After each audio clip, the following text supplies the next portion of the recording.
You've been in custody for 17 years for a crime you didn't commit? Yes, I am. Yes, I am. So you want me to find out the truth?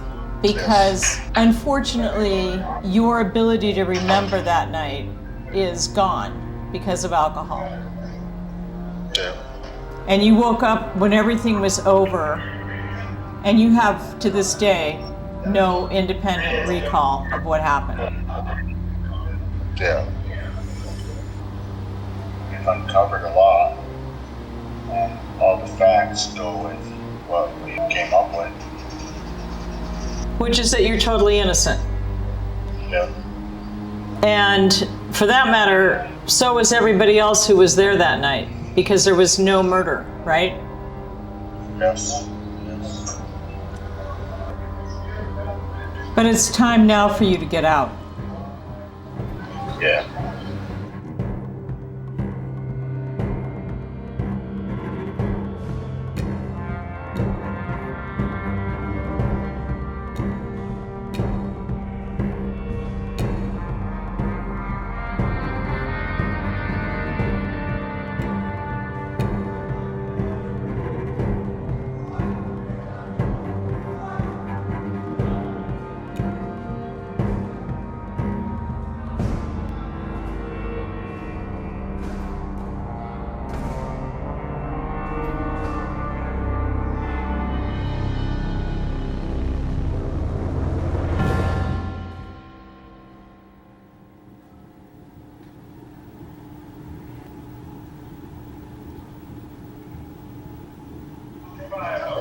My name is Buggz Ironman-Whitecow.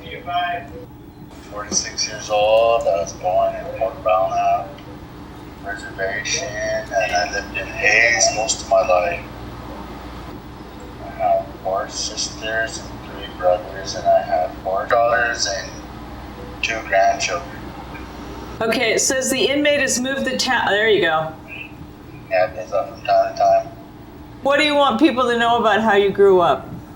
Oh, it wasn't easy growing up as a Native American, because I'm an enrolled member of the Ni tribe in Fort Belknap. Ni means white clay people. What was tough about growing up there? So just the alcohol lifestyle. My mother and my father, they drank a lot. Just abuse. My father abused my mother. And then we moved to another town called Chinook, and that's where I ran into racism, a lot of racism. Chinook is not very far outside of Havre, where this crime supposedly occurred, right? Yeah, it's only 20 miles away from Havre. My grandma used to watch us when I was very young, at 9 years old. She used to drink wine, so I got a hold of it one time underneath the cover, and that was my first time to drink. I grew up with my dad. My dad took me for a while, and then I rode horses with them. I had no choice, so he made me grow up rough style out. And my mom got me back, and then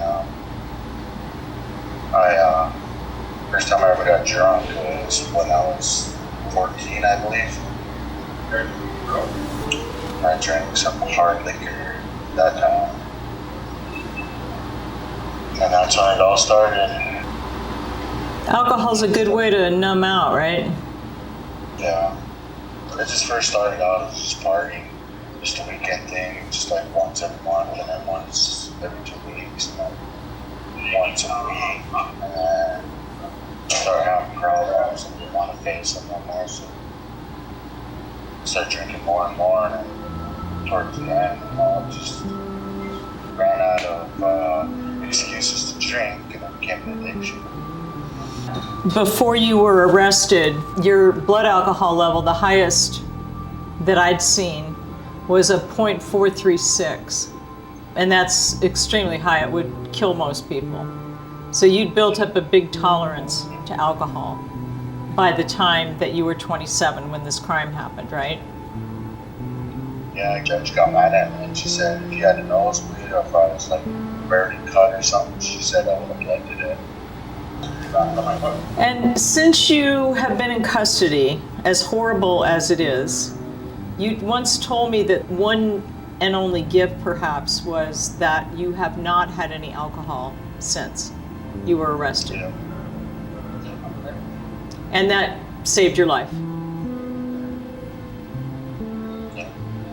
There's alcohol around, you could drink if you wanted to, right? Yeah, you can make it if you want to, but Yeah. it didn't make anything go away. I'm still here. Yeah, you are still with us, which is amazing. And honestly, what a warrior you are to withstand everything you've been through, knowing that you're innocent.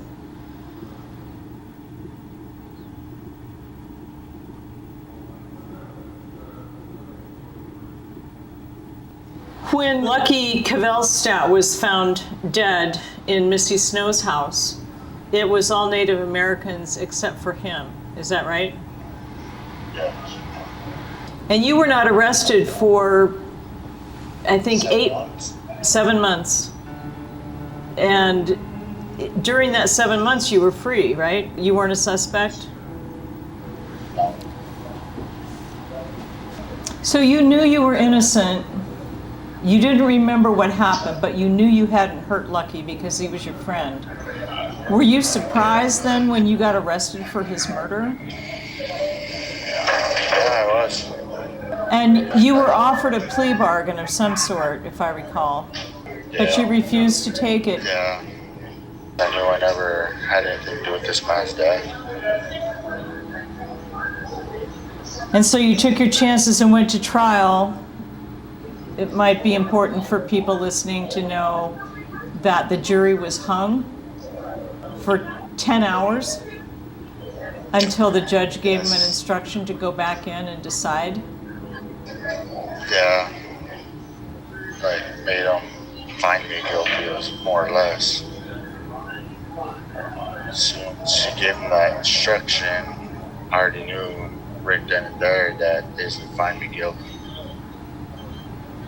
And this jury that they picked out, there's some biased people that were on that jury, saying that their car was keyed out in the parking lot of the courthouse. But yeah, the juror that said that was able to continue to sit down and be the judge of my life, you know. And there was a second juror who claimed the same thing that happened, but in the Walmart lot, right? Yeah. For the first couple of years after you were convicted, you were angry. Yeah, I was pretty much mad at the world. It was like I wanted to give these guys a reason to actually convict me for something that I really did, you know. So I was in all kinds of fights, mischief. I was always in and out the hole. I went my first 5 years, that's how it was, you know. Because you were 27 when you were convicted and you were sentenced to 65 years and 10 years, right? Yeah. So 75 years when you're 27 years old for a crime that you did not do. Yeah. And I thought you had to earn your respect in here, so that's what I did. You know? This isn't even in prison for that. So I earned my respect, so I'm well known around here, you know.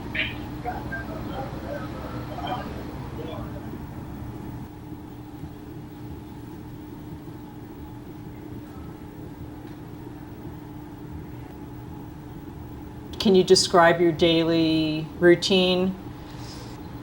I just wait for my alarm to go off at 5:55, and then just lay there until I hear the beep that's saying it's 6 o'clock, and then come down, go to pill pass, take my medication, and go back to my room, lay there all morning, just thinking about trying to stay ahead of things, you know, of what the possibilities could happen going through the day. And what's your typical food? What kind of food do you get? Hogwash.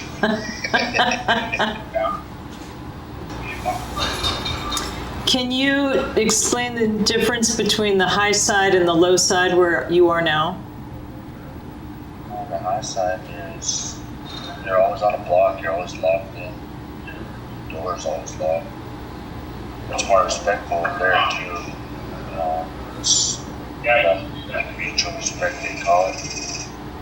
But when something happens, you feel it in there and it's something happens. It's like you're always on your toes. As for over here, there's a bunch of new people that don't know nothing, that use the B word a lot, and B word as punk or bitch. They use that a lot, and them are mandatory fight words on the high side, but over here it's like it's a joke. And you have your own key to your room, right? You're not locked in?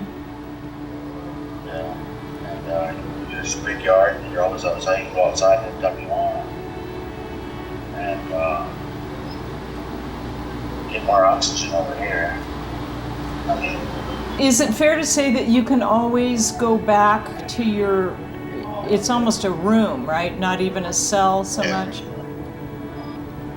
So you can get away from all the nonsense and go back to your room. Yeah. Do you have a roommate right now? Single cell status. I just can't live with cellmates. Do you still suffer from anxiety? My medication works that I take. It's for anxiety, but every once in a while I'll have anxiety. I started to be on a big dose, but I don't like being on it, so I just lowered my dose and just trying to wean myself off of it. The area around the prison in Deer Lodge is remarkably beautiful. So that's somewhat better than, say, the Hill County Jail. Yeah, way better. That's why I'm not so lonesome for a home, is because I grew up living in the mountains. What's the first thing you want to do when you get out?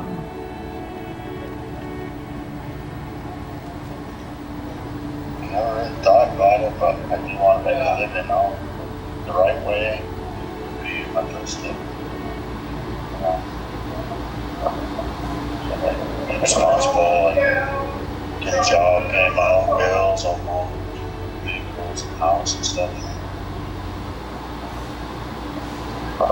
Are you going to do any of your art? Yeah, I'll probably take up a class. Can you describe the other kinds of art that you do? Do a lot of tattooing. Do a lot of tattooing, yeah. Yeah.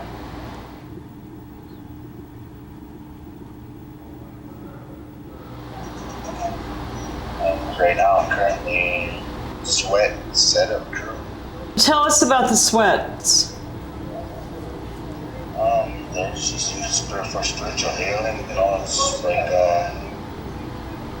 just go inside this lodge, like made out of willows and tarp around it, and we have rocks.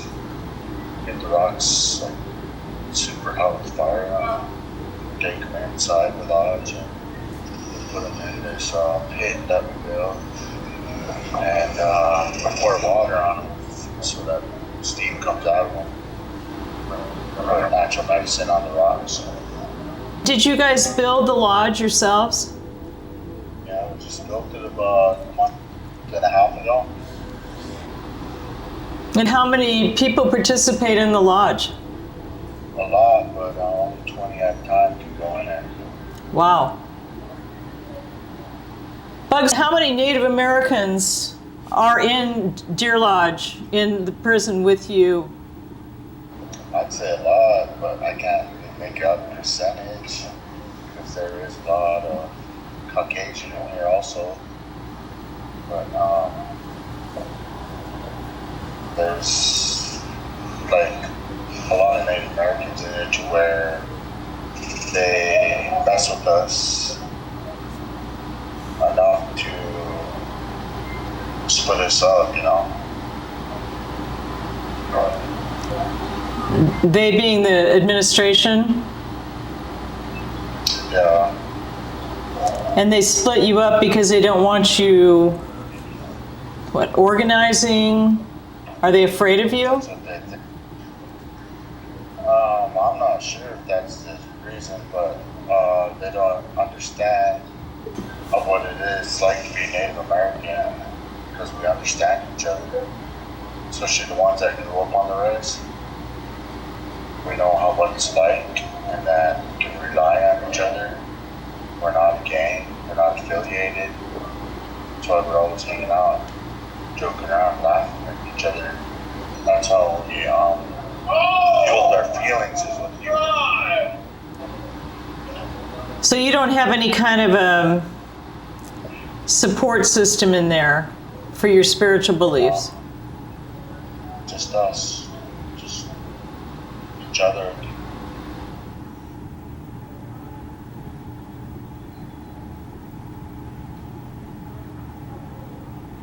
And I was assigned your case in June of 2013. So we're at 11 years and counting. And you and I first met, I think, in July of 2013. Tell people what you thought when I walked in. I was just kind of shy and didn't really know what to expect. I just thought it was just going to be another public defender. You know, he's coming in to appease the state, I guess you would say. And then I looked at you and, you know, I never seen anyone like actually be honest and with their eyes, you know, like it was like I read it, like you actually were gonna help me. It gave me hope, you know. So you wanted me to find out the truth because unfortunately your ability to remember that night is gone because of alcohol. Yeah. Yeah. And we found out was true for the other people who were there. Billy the boy, of course, was very far gone from alcohol and died right after your trial. I believe so. Of course, Missy Snow was too drunk to remember, she said. According to the witnesses, you were so drunk you were passed out on the couch. Yeah. And you woke up when everything was over, and you have, to this day, no independent recall of what happened. No, I don't. So we started looking for the truth, and it's been quite a journey. Yes, it has. But it seems to me that you knew all along that something was wrong with the evidence. Yes, something telling me that when I very first got arrested, when I was in Hill County jail, that I never had anything to do with this man's death. We've uncovered a lot, and all the facts go with what we came up with. Which is that you're totally innocent. Yeah. And for that matter, so was everybody else who was there that night, because there was no murder, right? Yes. Yes.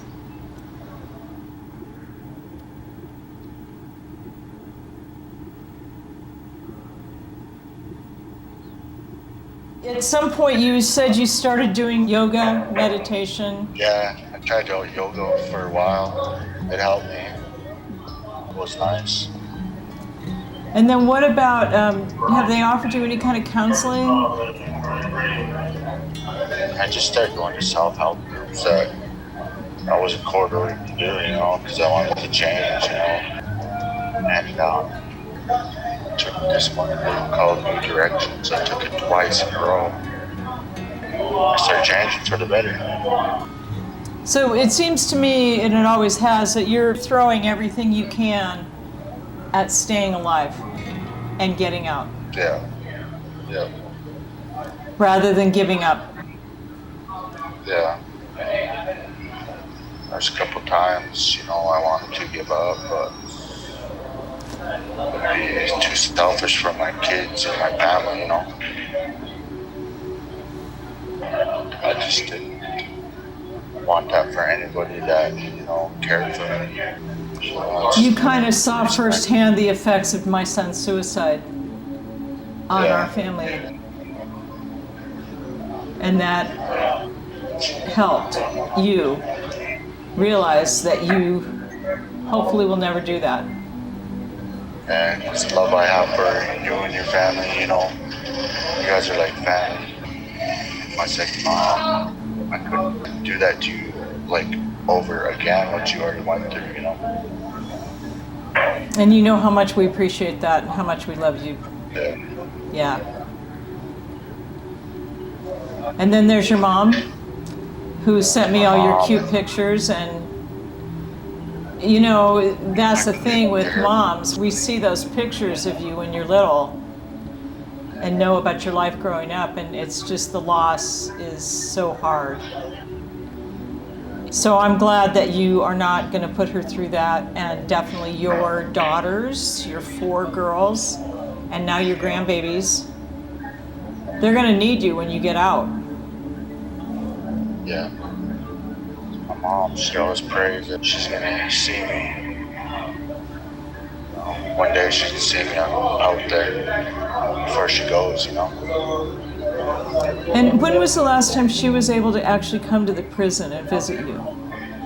That's before COVID happened. So it's been about 4 years. Yeah. Have you been able to video call with her like this? Yeah, last I seen her was at my youngest daughter's graduation. And that was from her high school graduation in June, or? Yeah. Yeah. Yeah.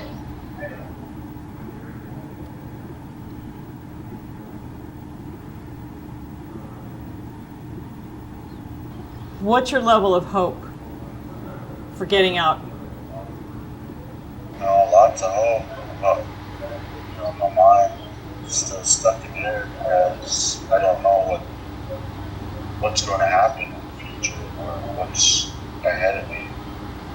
So I just keep my mind focused until that day when I am free. How connected do you feel to the outside, besides talking to me? Well, they say the longer you're down, the more you're forgotten. So I'm not really connected to the outside. They're doing their thing, It feels like I'm being bothersome and I try to connect to the outside. And I got this female partner that's been by my side, for a while. And I just got a message and we've got 54 seconds left. Is this the kind of communication method that you can use with your partner and also with your mom and sisters and daughters? Yeah, but they're just too busy doing their thing, so. Okay. Hey. I can call you right back. You can call us right back? Yeah. Okay. Bye.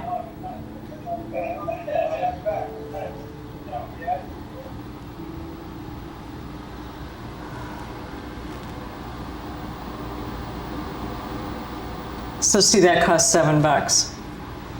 For me, that's nothing. For his family, that's huge.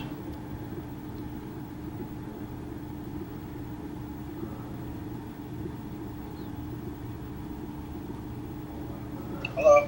Okay, so Buggz, what you want them to do is read the book so they know the story, and then go to the website and watch this video of you, look at some of the pictures, whatever they want to do, but the most important part on that website is the database with the evidence. And ask them for help. It's a call to action. We want them to look at the evidence, solve this crime, and if they come up with something different than what we've come up with, then we want to know. If they find something that says, oh my God, he's guilty, we want to know. But so far, in all these years, not a single thing has pointed to your guilt. And everything shows that you're innocent. All right. Thank you. I love All you. right. Love you guys. Okay. Love you guys. God bless. Thank you for everything. Appreciate you guys.